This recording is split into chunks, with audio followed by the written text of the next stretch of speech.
Hello everyone.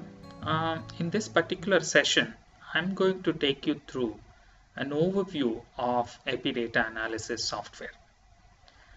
So the moment you open the EpiData Analysis software, this is the first screen that you get. And right on top, you can see the name of the software as well as the version. Now this is the latest version we have, v2.2.2.183.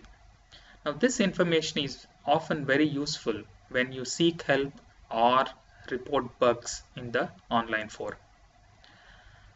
Below the title bar, which I would like to call this, is the menu bar. File, edit, data, windows, results, help. So this is the usual standard menu bar in any Windows application.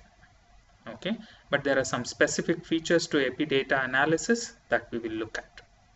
Just below the menu bar, you have what is known as the work process toolbar. I think by now you are familiar with this. We had a similar work process toolbar in EpiData entry as well. So there are several options starting from read, browse, graph, analysis, editor, and quit. Okay, and then you have a big space here. This is called as the output window or results viewer. So whatever analysis we do, all the output will appear in this particular window.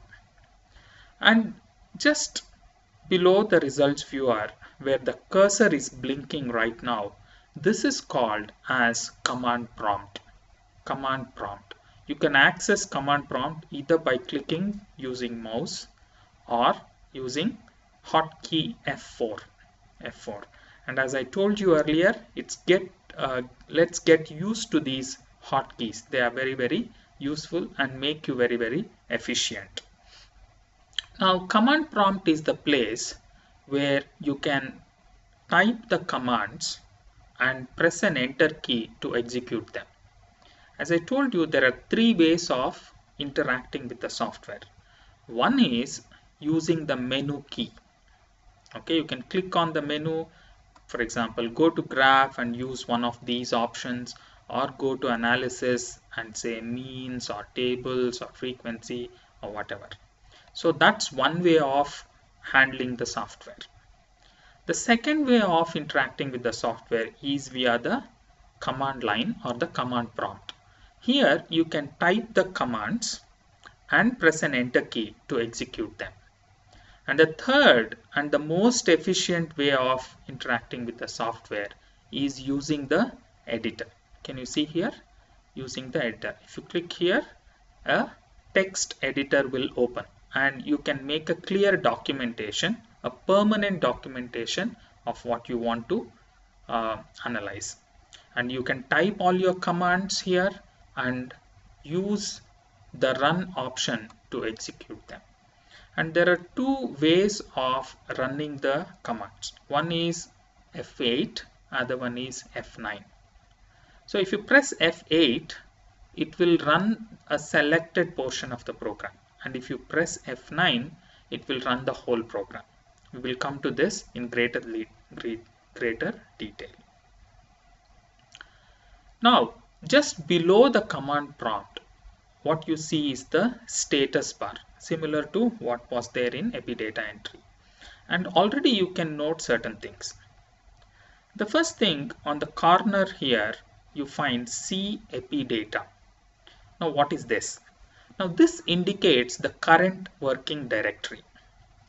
By default, EpiData Analysis uses the software folder as the default directory. So if you were to work and analyze data now, all the outputs will be saved in this particular directory. And there is a green circle here. It indicates readiness. And sometimes it becomes red, which means that you have to wait and allow the software to work.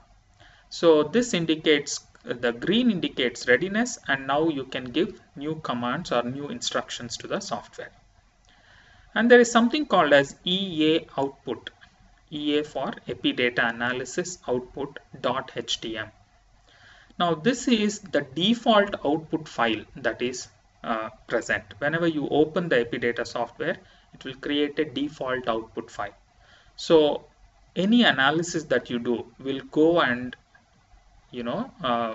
be stored in this particular output file.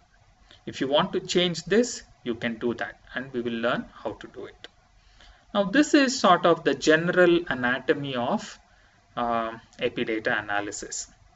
Let's look at some of the individual options here. So if you go and click File, there are certain options, and the very first option you have is Change Directory.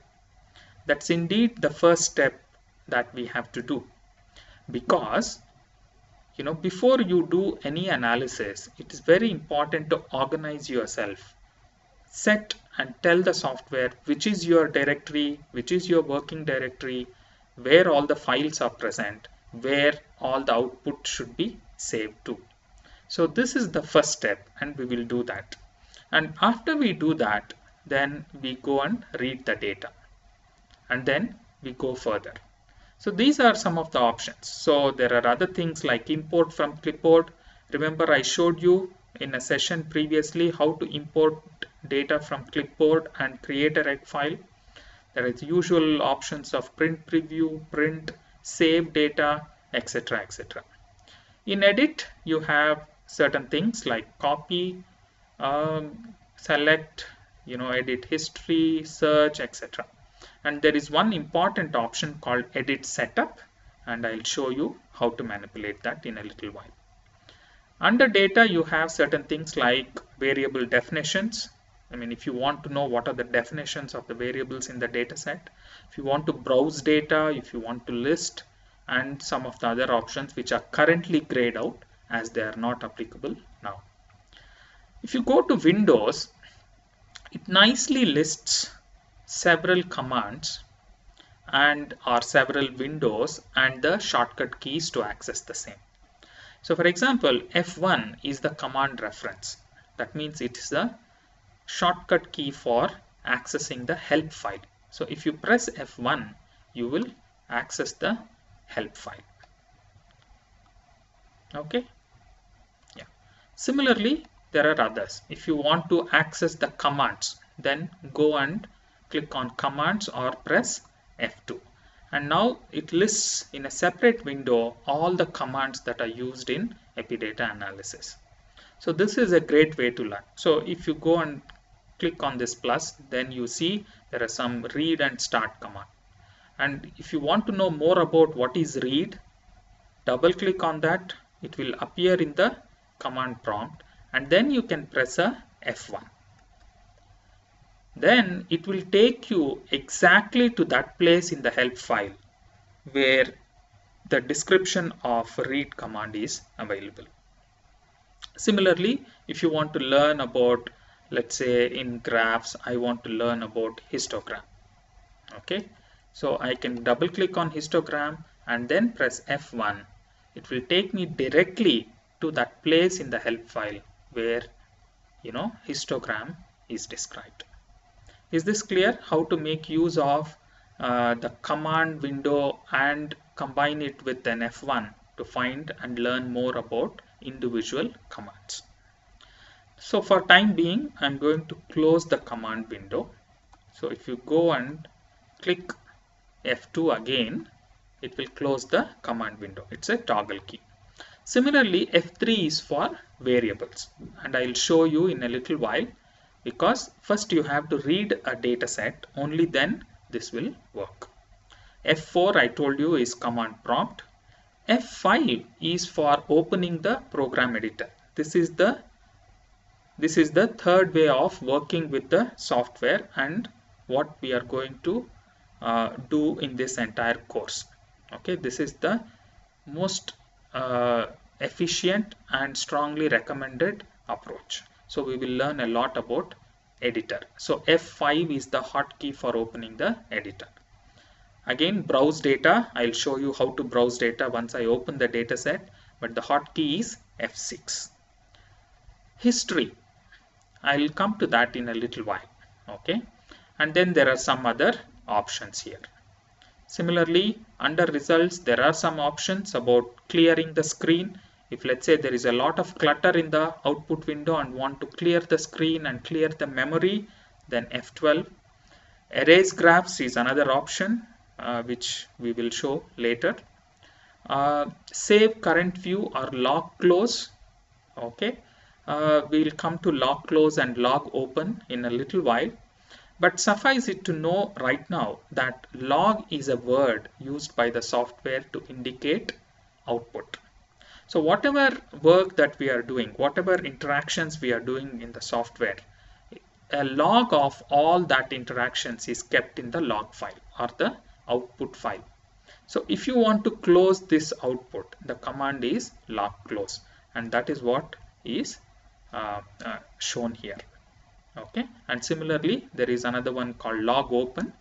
When you close it, so let me close quickly and show you. If I press this, now you see EA output has disappeared, and I can go back. Now the log open is visible. I can say log open and give a new file name.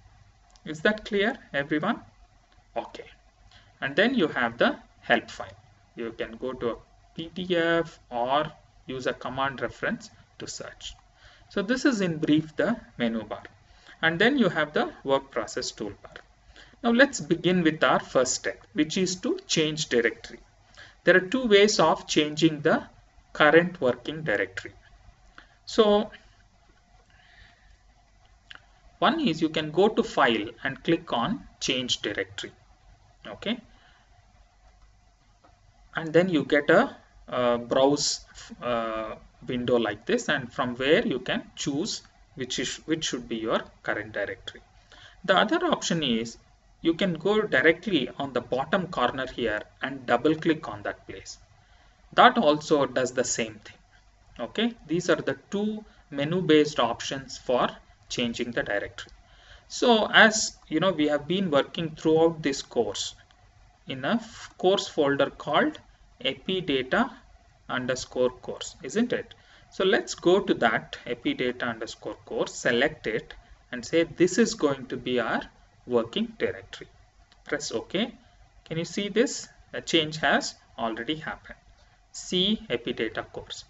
So from right now, whatever work we do and whatever outputs we save is all going to go into this particular working directory. But I have to caution you here, this working directory is only for the current session, okay, unless we change it, but it will be there until we change. For the current session, this will be the working directory. But if I close it, close the software and start the software again, you see that the working directory has come back to its default. See EpiData. Do you see that? So it is not remembering what happened in the previous session. But if you want to set a particular directory as the default so that every time you open the software, it should go directly to that folder, there is a way. And that we do by editing the setup file. So go to edit and click on edit setup. The moment you do that, the setup file will open itself in a text editor. Okay, and there are several things written there. Don't worry too much of what it is there. It is basically telling the software what should be your font size in the browser, in the viewer, in the window, etc. etc. If you are not comfortable with the 12, if you want increased size or want to reduce the size of the font, you can do it here. Let's go down.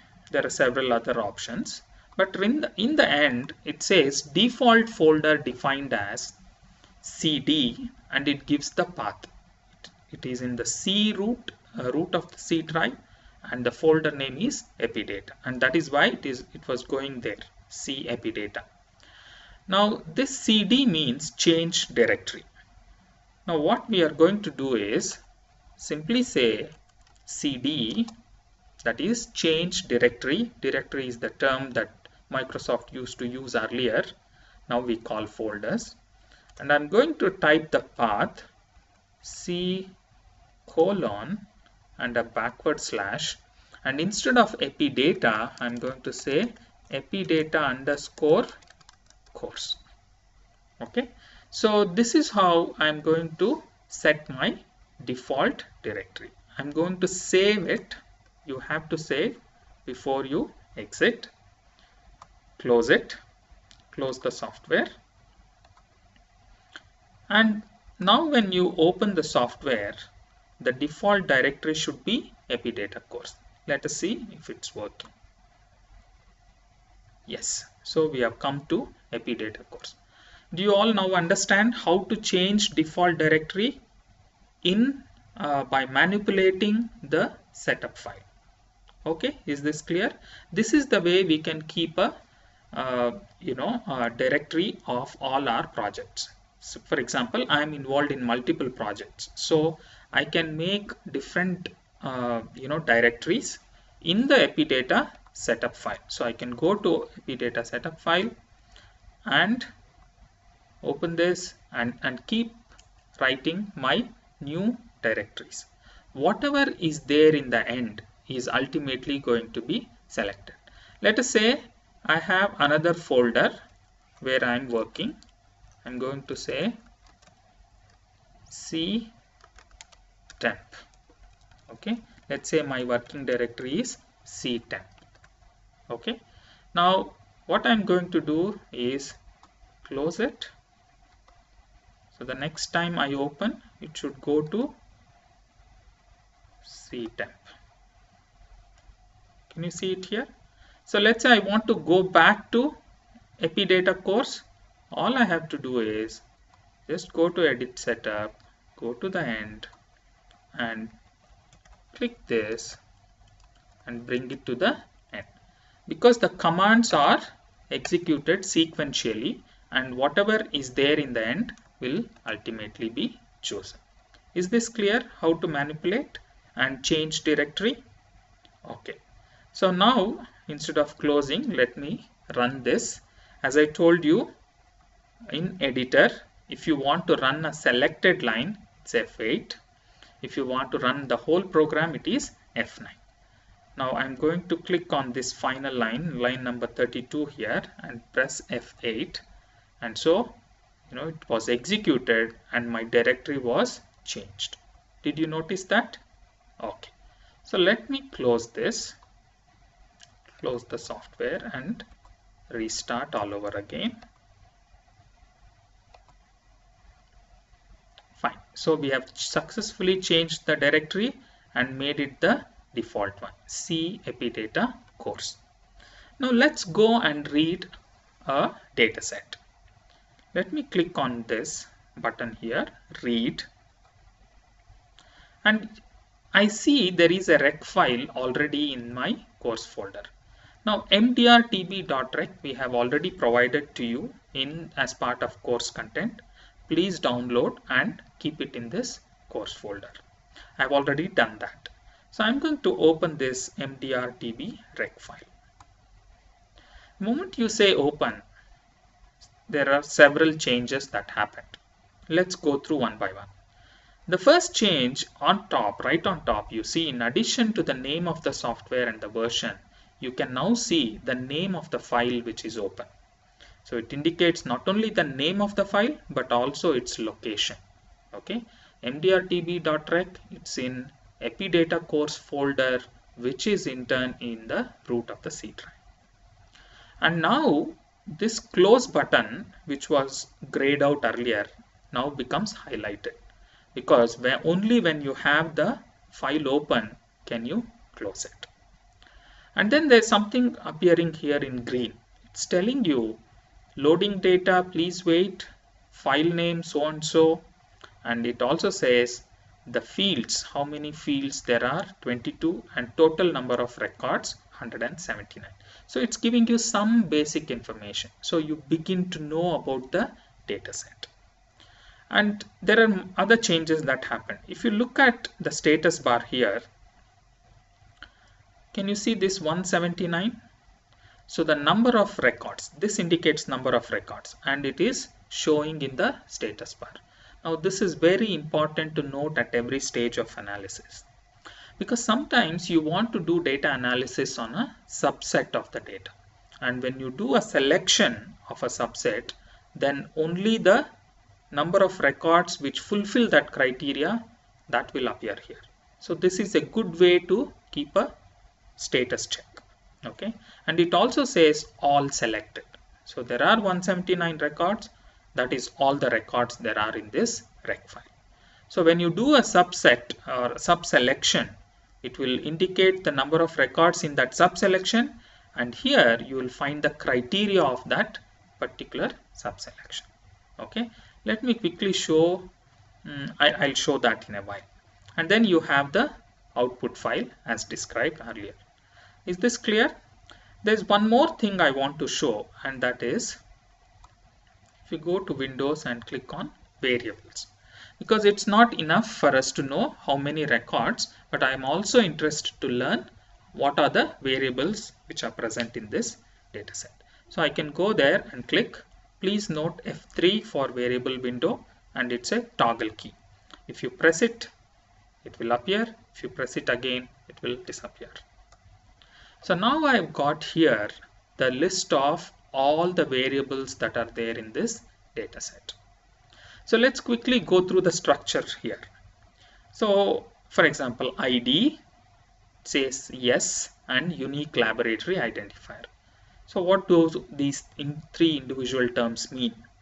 ID is nothing but the name of the variable or the name of the field.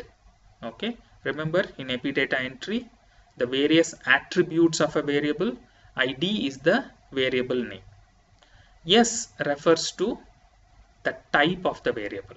Yes meaning string or a text variable.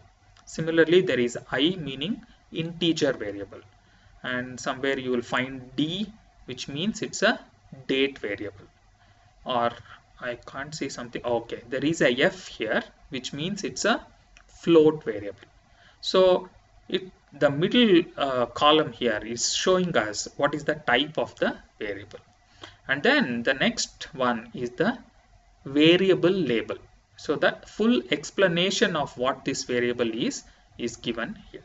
Unique laboratory identifier. For example, ID is nothing but unique laboratory identifier. Reg YR is nothing but year of registration. Okay. Similarly, ECNSTS is nothing but economic status. So here we are clearly seeing what is the variable label. Is this clear? Okay. Variable name, the type of variable, and variable label. So now we know all the variables that are there.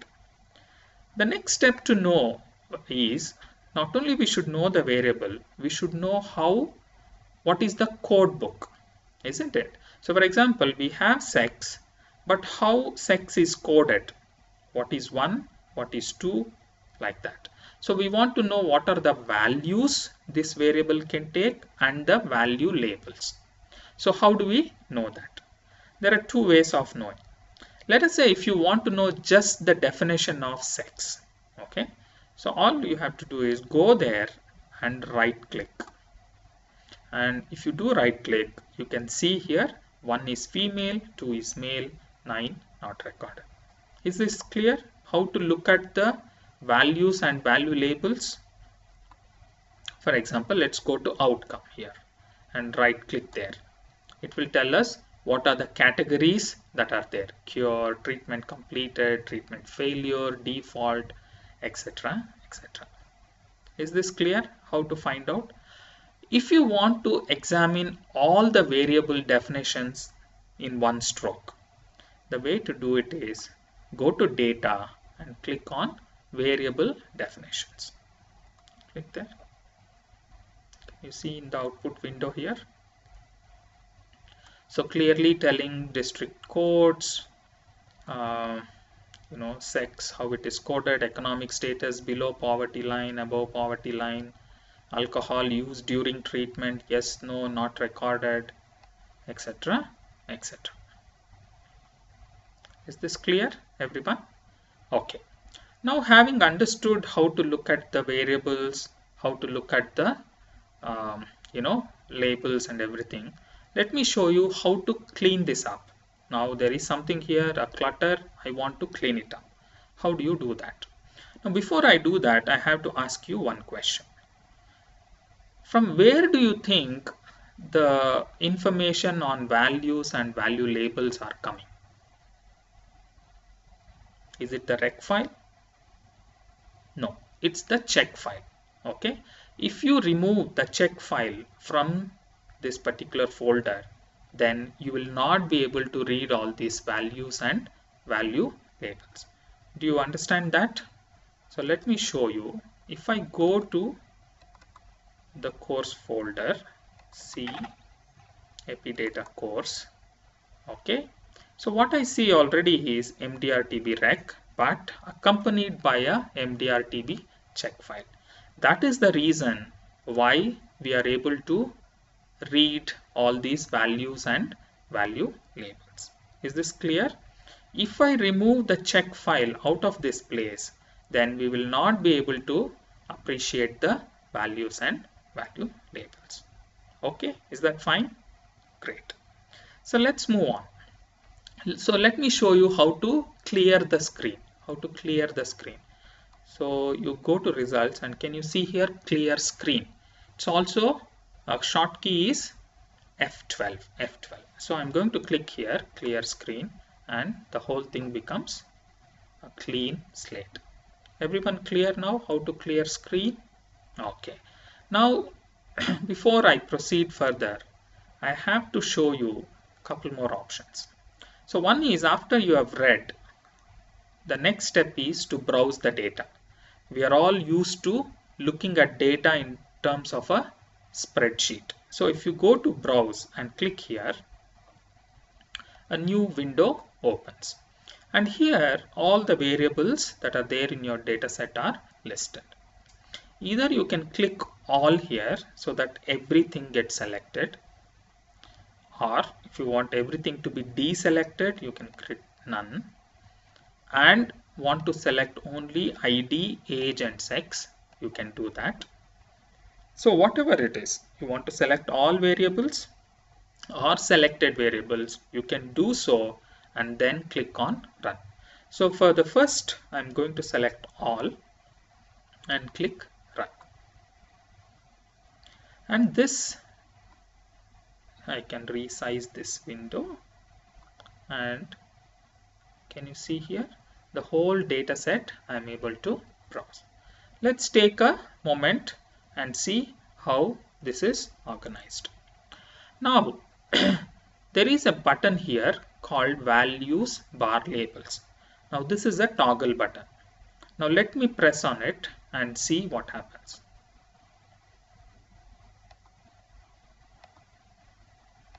Do you notice what is happening? It is toggling between values and value labels. Do you see that? Yes. So if you want to quickly see the value and value label, this is one more way of looking at it. Now any particular variable here, for example, let's say sex, go there and right click. There are certain options that we can further explore. One of the options is copy selection to clipboard. So you can copy this selection to clipboard and paste it elsewhere. Okay, that's one way. The other option is show variable info. If I click here, it basically gives the same information as we saw earlier. Saying okay. And then the other option is sort. Now sort is a very useful option. I often use this to look at the data in gross. Okay, whenever I'm looking at the data in the first instance, I just want to browse, sort on each individual variable, see if there are missing data, some extreme values, inconsistencies, gross inconsistencies and incompleteness in the data will be easily visible here. So for example, if I click on sort on sex, okay, it got sorted. Then I can use this navigation button to see if there are any missing data. So for example, can you see here the first one? This is for the first record. and this is for the last record. In between, if you want to go previous record or the next record, the options are accordingly there. So let me go to the last record, for example. Okay, great. I'm come to the last example and I see no missing information, because if there was some missing information, then it would either line up in the end or in the beginning. And this is to go to next record, and this is to come back to a previous record. So this is a nice navigation panel. Okay, so let's say I want to sort by age. Okay, great. So I already know the lowest age in this particular data set is 15 years. Then I can go to the end and see the highest age is 73 years. Is this clear, everyone, how to use the browse options? Fine. So let me go and close it. So just one more thing before I quit browse. So if you click on browse, so you can, I told you, you can choose selected variables. Okay, and there are two options here. One is run and one is execute. What is the difference between the two? Okay, let's see. First I will press run.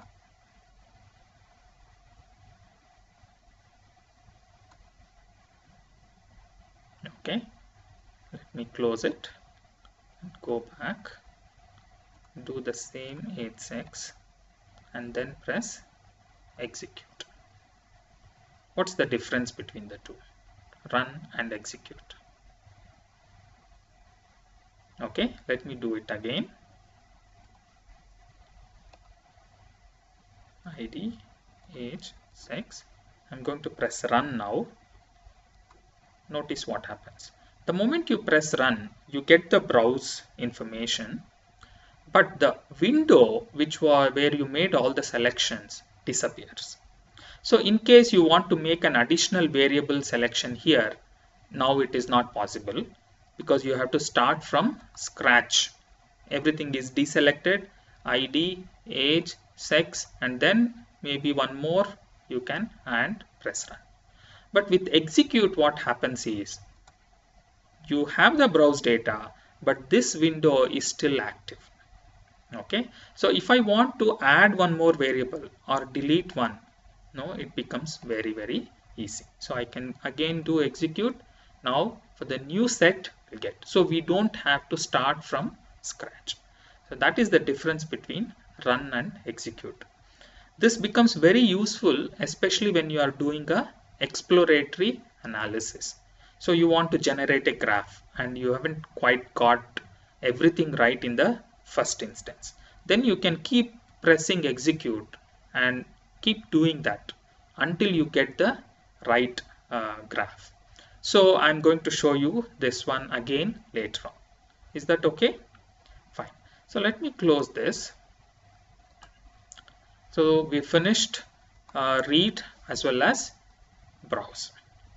Now here one of the important things you have to understand is how to close the data set.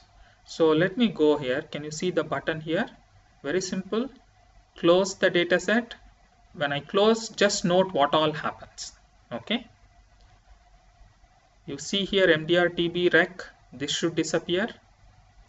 This variable window should disappear. This 179 all selected. This also should disappear. So let's watch. Okay, the file name here disappeared. No variables. 179 all selected. Everything disappears. Is that okay, everyone? How to read data, how to know your variables, and how to know details of the definitions, and how to browse your data, sort, etc., etc. Is that clear? Okay, let me clear the screen. I pressed F12, by the way. That's the shortcut key for clearing the screen. Now let's say I want to close this particular output file and open one on my own. So how do we do that? Go to results and say log close. As I told you, software, in software language, for output file it says log file. So log close is the command. Click there, this disappears. Now you can open a new output file. Let's say log open, and then now you can say what is the name of the file. So I'm going to say mdrtb output. Okay, and by default it saves as a HTML file. But there are two other options. Either you can also save it as a text file or a log file. You can also in fact save it as a Excel file, which I will show later on. But for now we will stick to HTML file. Say, so now you can see here very clearly mdrtb output.html. So from now on, if you do any analysis, it will all get saved in this particular file. Is that okay? Great. So let's move on. I'm going to read again. And now I'm back to where I was. Okay. Now these are some of the menu based options. Now if you had noticed one thing, till now we have been working only using the menu options here. Okay. Similarly, you can do whatever you want. So for example, let's say you want to run a graph. I can go here, click histogram for age and say run. And now a graph comes here. Or if I want to do some let's say means, and I want to take a means of age, okay, and say run, I'll get a mean. Okay, we will go through all of these outputs in detail later on, but I'm just wanting to show you that there are many options within the menu and you can interact with the software using those options. But I don't want to interact with the menu because that's not a very efficient way and it leaves no documentation whatsoever. So let's move to the next level, which is interacting with the software using commands. And I will show you how to use the command prompt. Okay, so let me start with the clean slate again. I press F12 for clearing the screen. Okay, so I'm going to go here in the command prompt and will type the commands from now on. The way to execute a command in the command line is by pressing a enter key. Please note that. Okay, let's move on. So for example, now let me close it and start again. So the first thing is, let's say I want to read the data set. I'm not going to use any menu options here. I'm going to work in the command prompt. So the command for reading a data set is read. Single word, read. And then you have to mention the name of the file, mdrtb rec. And always it's a good practice to put the file names in double quotes. Is this clear? Read and the name of the file in double quotes. And press enter to execute this. Great. It did the same function as clicking the read button and selecting your file. Now my question, how did the software know about mdrtb.rec file? Because it can be there anywhere in the computer. How did it know? That is where the value of working directory comes. Since we have already set our working directory here, the moment you say read mdrtb.rec, it searches for this file in this working directory and then it reads the file. Is that clear? And that's the importance and significance of setting up the working directory. So I have now read the file. So what are the other things did we do? Let's say I want to look at the variable definitions. So the command for variable definitions is var. Enter key. And now you've got all the variable definitions. The same thing which was there earlier. Let's say I want to clear screen. What is the command? Clear screen. The command for clear screen is cls. Clear screen. Let's say I want to close the file. Okay, what is the command? The command for closing the file is closc, close. The file is closed. Now let's say I want to read it again. Do I have to type again? Not necessary, because a history of all the commands is already there. So all I have to do is be in the command prompt and use my upper arrow key to go above, and now I get my original command. So I just go there and press enter. Now I have read the rec file again. Do you appreciate now how to use the history within command prompt? Yes? Okay. Now let me show you a few other things, like I browse the data. So if you, the command is browse, browse. So if you simply say browse and enter, it will browse the entire data set. Okay. Let us say I want to browse only selected variables. So I can say browse and say I want to browse age, sex, and maybe ID. Great. So I will browse only that. Is that clear, everyone? Similarly, let's say I want to, what else did we do? Sort. Sort by age. Sort age. The command is sort and by age. Sorting is complete. Do you want to check? Browse age. You see here, it began from 15 and goes all the way till 73. So this is sorted. Okay. Let's introduce some more command. Yes, we closed the output file. So how do you close the output file? What's the command? Log close. Okay, the command is log close.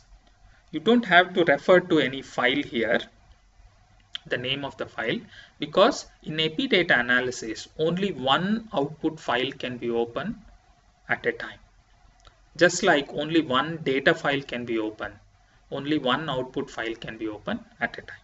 So when you just say log close, it will close the existing output file, whichever is open. Okay, so I'm going to say log close, and this should disappear from here. Great. So if you want to open that file again, how do you do? The command is log open. And now you have to say clearly what is the name of the file. mdrtb output dot htm, and put this in double quotes. And notice now what happens. Okay. Great. So this opened. Everyone clear? So this is the second way of interacting with the software, by using commands, typing them in the command prompt and pressing an enter key to execute them. Okay. Now we have to know the third and the final way, which we strongly recommend, and that is using an editor to instruct the software. How do we achieve that? So let's go quickly. Can you see here editor? I'm going to click there and I'll get a this is like a text file which opens, and here I can type anything that I want. I can type here and run each line or run whole program to get what is required. Okay, let's start how to. So this is sort of introduction to how to write a program. Okay, so I've opened the editor. One of the first principles in writing a program is use editor to make clear documentation, and any line that you begin with the asterisk, okay, is considered as a comment and not as a command to be executed. Is this point clear? This is a general principle of a program file. Anything that you begin with a star or an asterisk, it's considered as comment and will not be executed. So the first thing I'll write is the title of the study. Okay, so mdrtb patient outcomes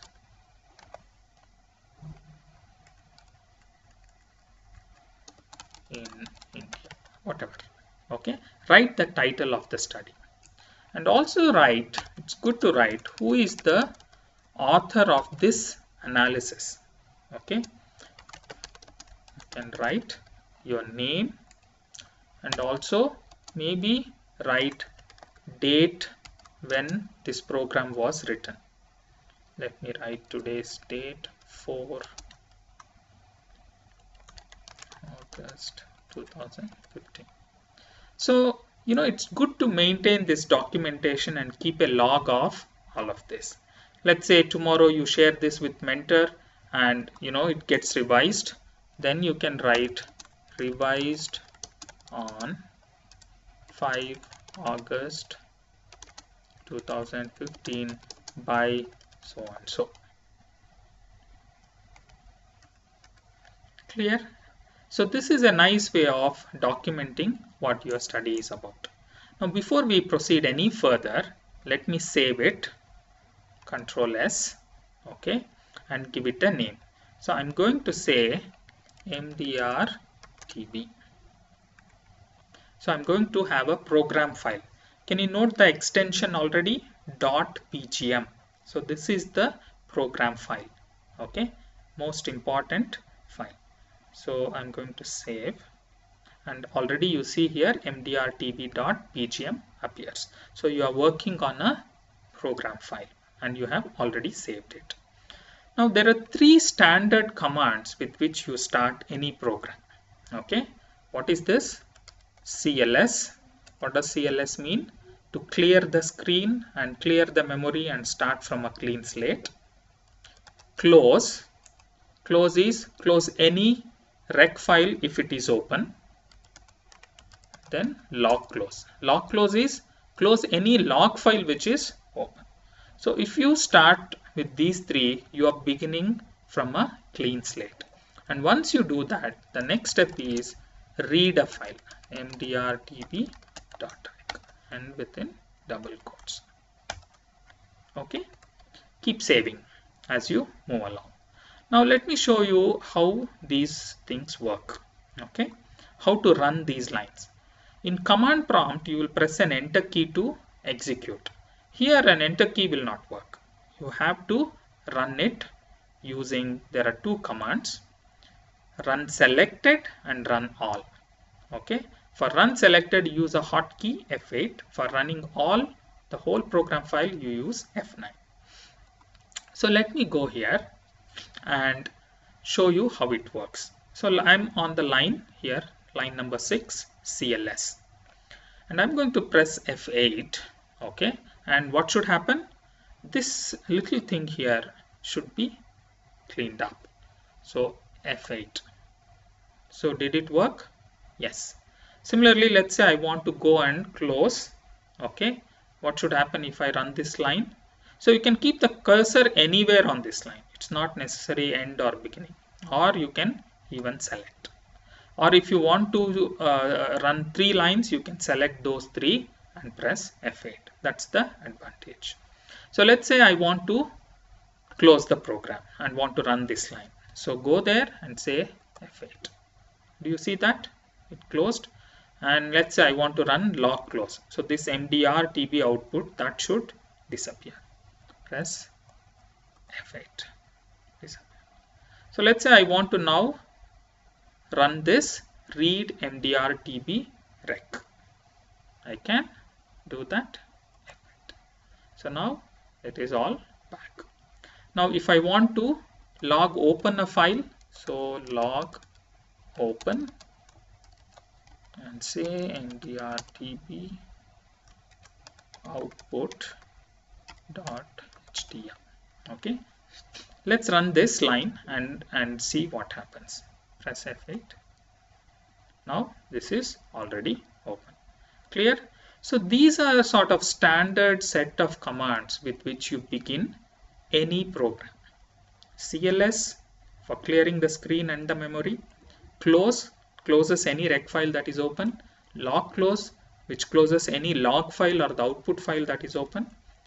Read your file, and probably also log open, so that any analysis that you do, a documentation of all of that is kept into this particular output file.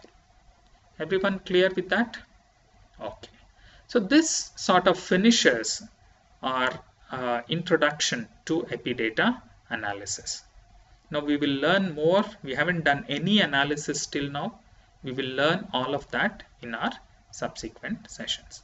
So to summarize, in this session we learned the structure of the software, how it is organized, the various menu bars, work process toolbars, command prompt, etc.